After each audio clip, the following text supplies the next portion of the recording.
সবথেকে বড় স্টেডিয়ামে বিশ্বের সবথেকে বড় ক্রিকেটীয় শোর match number 9 IPL captain Riyan Parag এবং অন্যদিকে আজকে stand in captain Rashid Khan. Coin toss হয়ে যায় খানিকক্ষণ আগে এবং রাজস্থান রয়্যালস টসে জিতে সিদ্ধান্ত নিয়েছে ব্যাটিং করার।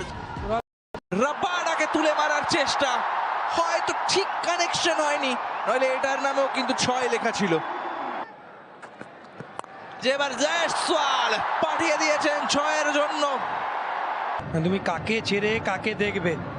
এ বলছে আমাকে দেখ, অন্য লোক বলছে তুই আমাকে দেখ। 6 সিটিং টিম। এবার কিন্তু পায়ের কাছে বল, গাইড করে দিয়েছেন ওখানে, 4টে রান। এখানে আবারও তুলে মারার চেষ্টা, ব্যাটে বলে সম্পর্কটা ততটা ভালো না হলেও আরো একটা বাউন্ডারি জয়সওয়ালের ব্যাট থেকে।